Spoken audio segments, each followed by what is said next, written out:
The research on resilience is incredibly well established. I mean, there are literally thousands upon thousands of research journal articles and hundreds upon hundreds of books on this topic. To identify the different factors which lead to a person being resilient, there's a lot of helpful studies on children and adults which tend to come in one of two forms. The first is looking at those who have unfortunately been through a tragic or traumatic experience, from being a prisoner of war to suffering an assault or going through a natural disaster. And the research has really looked at how it is that some people have been able to persevere, manage and get through those really tough situations. On the other hand, there's also lots of research on intervention programs, tracking to see the impact that different techniques and strategies really have on building up children's resilience. So we know the factors that really help to make up resilience and those which have the greatest impact. And here we're only going to talk about those strategies that are based on scientific studies and have been put to the test and shown to work.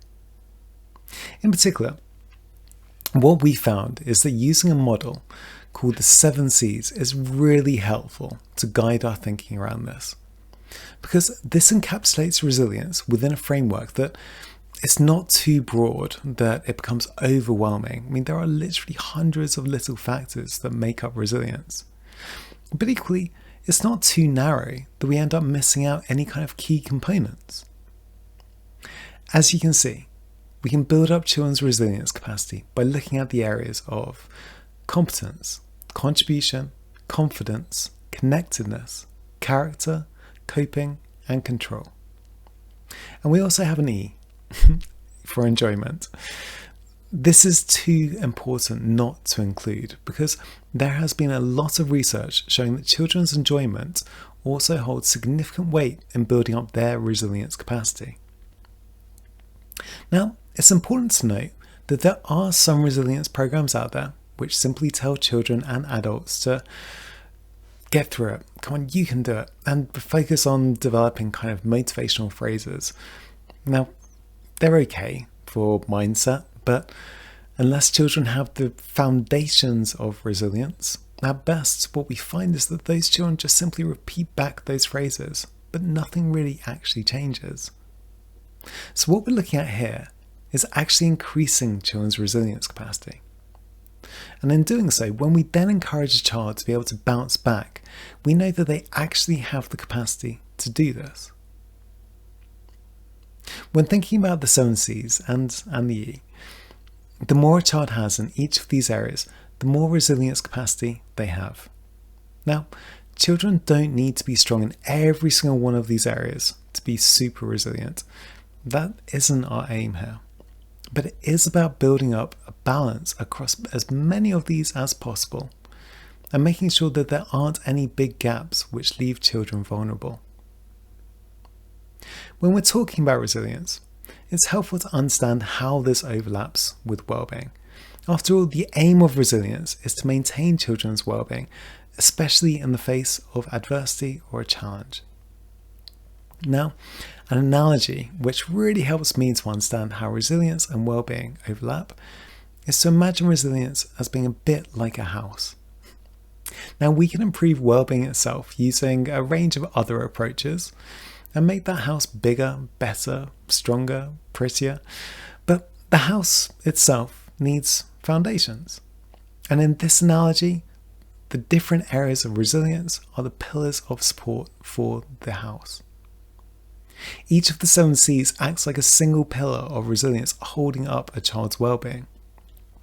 And these pillars of support, their resilience, keep well-being strong and stable and also protect it from being knocked over.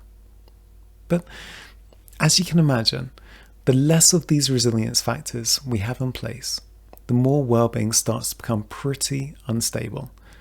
Most importantly, when adversity happens, difficulties arise, and they're shaking these foundations, the less pillars of resilience capacity a child has, the easier it is to knock their well-being, and we're in danger of them developing mental health issues. When children don't have these resilience foundations, they're the ones who unfortunately we see often showing a lot greater signs of anxiety or anger. These are also the children who are incredibly sensitive, and even slightest of challenge to their well-being leads them to overreact in those situations as they're frantically just trying to cope. In contrast though, the more a child has of these resilience foundations, the more capacity they have to not just withstand adversity, but actually really face challenges head on, persevere through, and even bounce forwards as a result of these. Now, when children are more resilient, they have a much higher level of emotional well-being. Self-esteem, confidence, self-concept, we see increases in all of these areas for them. But with these children with a higher level of resilience, we also see that they have higher levels of tolerability, meaning that they're much less likely to react to difficult situations. They have less emotional difficulties and improved overall mental health. What we also see for a lot of these children is that they are able to work harder and achieve their individual potential within the classroom because they themselves are in the best and optimal emotional place to be able to learn. When thinking about building up resilience capacity, we've got to be clear, there's no quick fix. If there was, then all of those motivational programs and their nice quotes would work incredibly well and would all be very resilient adults and children. As we can see from the 7 C's, we need a range of different resilience factors to build up together and give us really strong foundations. So instead of a one-off or a singular program which would have some impacts but would typically reduce over time, using RISE, you're going to have the chance to work with a range of integrated strategies which can be embedded within school for long-term positive impacts for children.